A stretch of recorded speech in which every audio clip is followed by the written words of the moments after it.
Okay,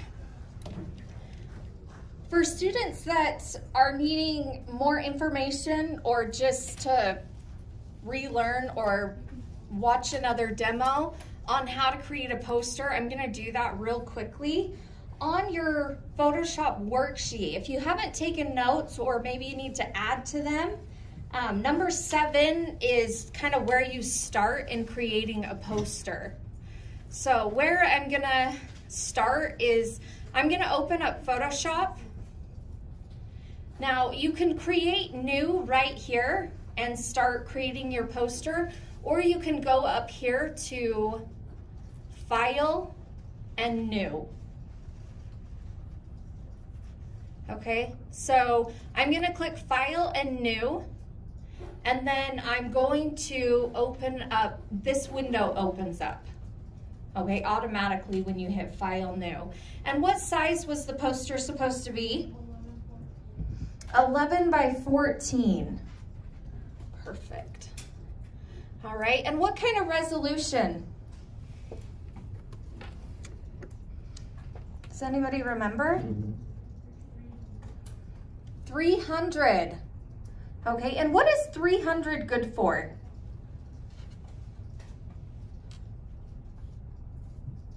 .300 PPI or resolution is good for printing. And we're gonna print a few of the posters. Okay, now what if it was 72? What's that good for?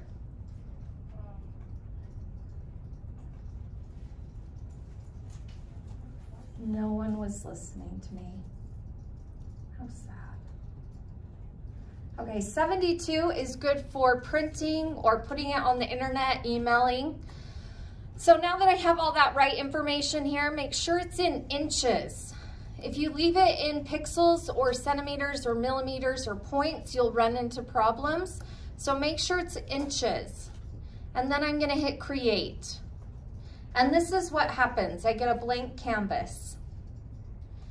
Okay, the first thing that you might wanna do is add some color to it. And over here on the left is a paintbrush, there's a bucket tool, there's sponges. There's a lot of ways that you can add color. So I'm gonna go to the paintbrush first and I'm gonna make, you know, some pretty lines. All right, posters typically have color to them, so I would encourage you guys to add color.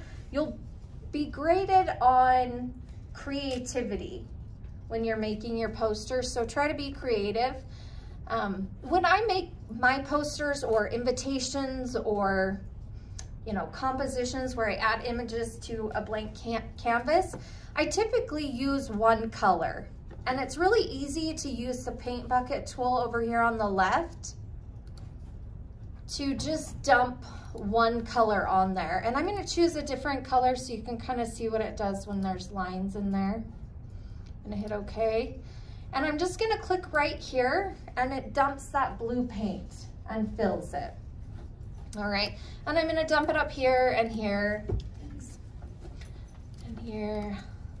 Okay, so now here's my blank canvas. Now how many pictures do I need to add to my poster? 2. All right, so I'm gonna go here and I'm gonna grab 2 pictures.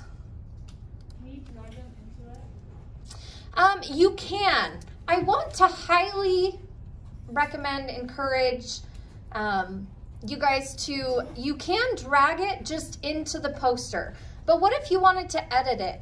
Or what if it was one of the pictures you wanted to cut out part of it to hide in your poster? It's really a good idea to just drag it down to the Photoshop icon. It will make your life easier when you're working on your poster. So I shot this in RAW, so it opens up into RAW. Do you guys see a pig in this picture? The joke about this is there's also a pig in it. All right, so I'm gonna hit open image. Wait, how do you get it into the... Mine's not like popping up into it, if that makes sense. Michael will come over into here.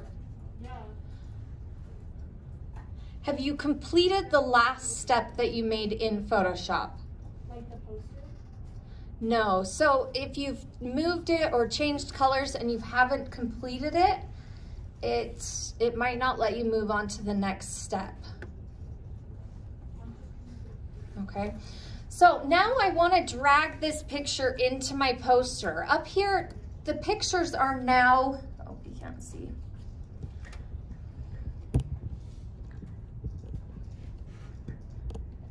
The pictures are now in two different tabs. This is the first tab, my poster, and then this is the picture. So I need to grab the picture and drag it into the same window as my poster. And then I'm going to go to the move tool and I'm going to drag it over. Now, if these lines and these boxes to help you make your picture smaller don't show up, you need to make sure that this box right here at the top is checked. It's called Show Transform Controls. All right, make sure that that box is checked and these will show up so that you can make the picture bigger or smaller. Now, the next part of creating a poster is hiding something. So I'm gonna find a picture real quick that I can hide something.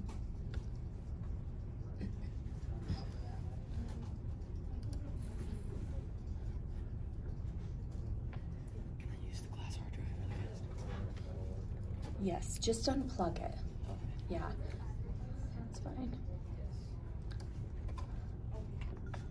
All right, I don't know why, but this is what I'm gonna hide. It's just, it was a spot in Europe where they said they sacrificed animals, so I photographed it.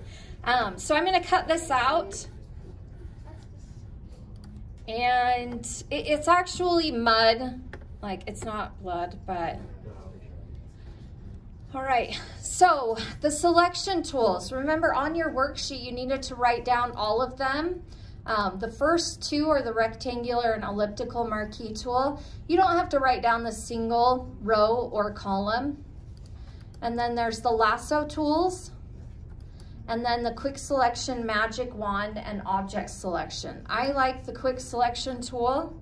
I just think it's quick and efficient, and I'm just gonna select this spot here.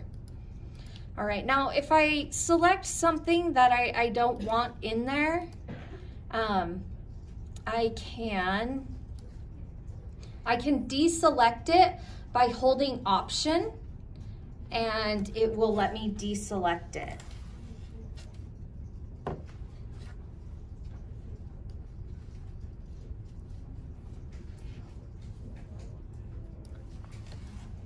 All right, now you can also go to the top here and choose minus and then deselect it. Now you need to make sure that you stay in the selection tool, this tool right here, and you right click and you layer via copy. Okay, now it looks like, you know, it went away, you don't have it anymore, but if you look over here, it's added a layer with your selection on it.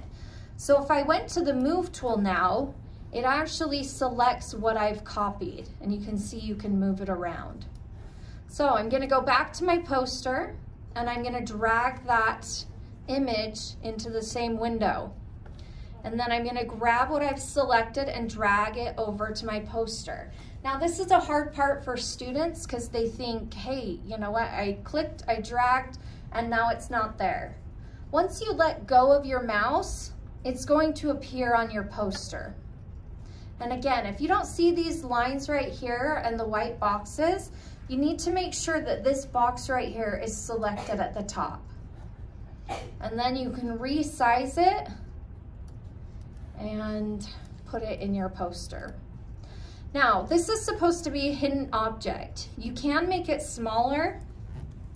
You can't make it so small that it just looks like a pixel. Okay, this is kind of where it just looks like a pixel. Actually, it looks kind of like a leaf, but I have had students where they make it so small that it just looks like a pixel. Now, there are ways that I can make this look like it belongs in the picture. Some of the tools you can use is the dodge and burn tool that we learned about, and that's over here. Here's the burn tool. And it looks like, you know, the edges are a little bit brighter because of what I cut it out of. So maybe I go around the edges and I just darken part of it. Or maybe I'd put it where there was maybe some light and I would lighten part of it. All right. Now, the big thing is sometimes in Photoshop, it won't let you save it as a JPEG, and that's how you have to turn it in, because you have all these layers over here. So you might need to go in and flatten the layers. And that's actually number 14 on your worksheet. So you're gonna go up here to layer and you'll flatten the image. Okay, and then I hope you guys saw over here, it just went into one layer. And then I can go to File, Save As. And then I want to encourage everybody, save as your first and last name. You can then put poster after that, but if everybody puts posters, then I don't know whose they are. So please put your name and then you can put poster. Hopefully you guys noticed that I left this JPG alone. I didn't delete it. Remember, if you delete that, then, you know, it could ruin your file and you won't be able to open it again. All right, I'm gonna save it to my desktop because then it's easy to find. And I'm gonna hit save. And right here, you just hit okay. I'm gonna minus that because I want you guys to see where it's saved. It's right here. And if I was to plug in the hard drive would show up something like this. Remember, you have to double click on it and put it in first hour. All right.